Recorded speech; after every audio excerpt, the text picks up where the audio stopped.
Of all of the periods in history, the rise of the Roman Empire is easily one of the ripest for grand strategy games to tackle. It's no surprise that we've seen it happen in the last 15 years like 3 or 4 different times. It's incredibly evocative, from the marching armies that swept aside almost everyone that stood before them, to the politics and the acts of grand betrayal, et tu Brute anyone? And then the eventual fall of one of the biggest empires that mankind has ever seen. So once more, it provides the backdrop to a Paradox Development Studios title in Imperator Rome, which is a sequel of sorts to Europa Universalis Rome from way back in 2008. The most obvious starting point, given the game's name, is to take control of Rome itself, but they'll eventually contend with Carthage, Macedon, Egypt, the Seleucid Empire and more across a huge map. It's gorgeously stylized, as though painting the known world onto a large piece of parchment. All of Europe is there, the coasts of North Africa, and then it stretches out to the far east and across to India. If you're a wannabe Hannibal, then visiting India first might be a good spot to pick up some war elephants. And across all of this, there's hundreds of tribes and nations to choose to play as across thousands of regions and cities. Pick any of them and there is a wealth of different stats and characteristics to manage, roughly in line with what you'd expect from other Paradox grand strategy games. If you're playing as Rome, then you'll have to also try and manage to convince the Senate that your course of action is right, but if you're a tribal chiefdom, then it gives you a lot more freedom to just bring people in line. In either case though, you'll be trying to surround yourself by capable and loyal people.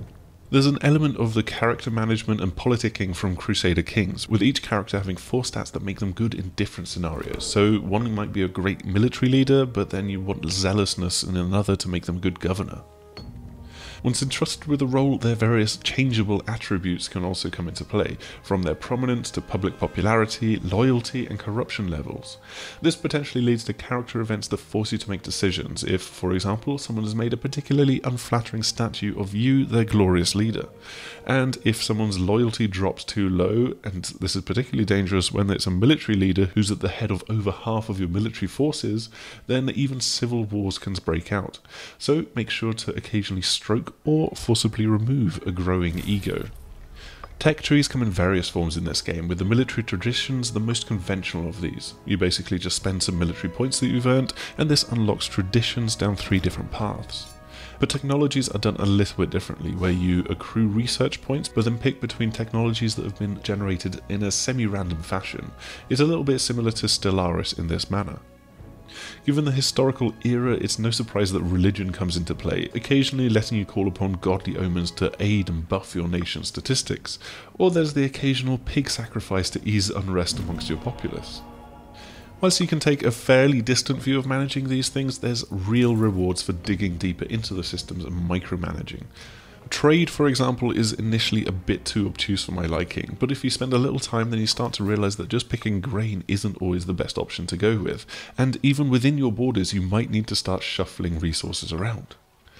The rough edges in the game's menus are offset by having the wonderfully powerful macro builder, which strips away a lot of the complications and quite plainly shows the regions where you can recruit certain units from or add different structures to. For perhaps the first time though, your default view might not be the diplomacy map, but the improved terrain map, which tries to convey a bit more information than you would get in Europa Universalis 4, whilst also looking a hell of a lot prettier. This is one that really lets the underlying artwork shine through in what is quite possibly the best looking PDS game so far. This view still shows borders, cities and plenty of other things that you want to see though, so it's not like you're losing a lot of information. Of course, you'll still be shifting between the overlays regularly to check which region has got what resource, try to figure out which powers are for and against you, and so on. Right now, it's still a little bit tricky to get a handle on the alliances and the flurry of war declarations that you can bring down upon yourself, but that's made a little bit worse by the aggressive AI which keeps adding more and more allies to their cause if they've got a casus belli on you. When it does come to war, sending your armies marching across the map isn't as simple as building a so-called doom stack and then letting them loose. An awful lot of minor considerations have to be taken into account, seeming to take a leaf out of Hearts of Iron 4's book, but without quite as much of the fine-grained detail. Getting a balanced composition will help you in fending off a variety of different threats, but manoeuvring your forces needs you to be aware of where you can place them so that they've got enough supplies in that region to sustain them, because if you've got too big an army, they'll simply starve without enough food. Similarly, putting an experienced military leader in charge will help you in battle, and you can also simply set the AI to manage them in a particular tasks, like having them patrol your borders, repel invaders, rebels, that kind of thing.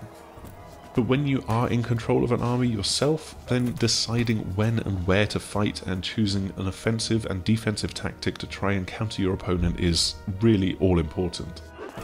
There's some very interesting possibilities here in being able to maybe send a small force ahead of your bulk of your army to discover how an enemy is set up and then try to catch them out with a counter tactic.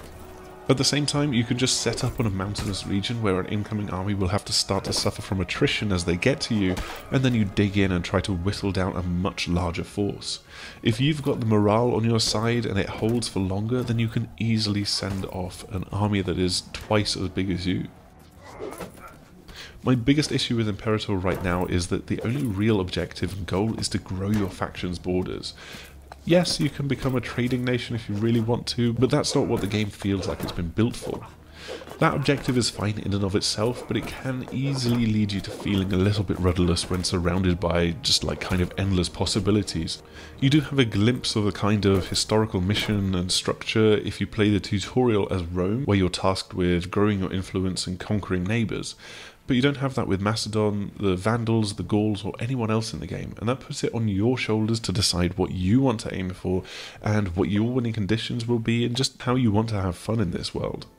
It seems pretty obvious, but a lot of people are going to end up leaning on the historical situations that they want to try and recreate, or pick a different side to see if they can overcome something that defeated them in history.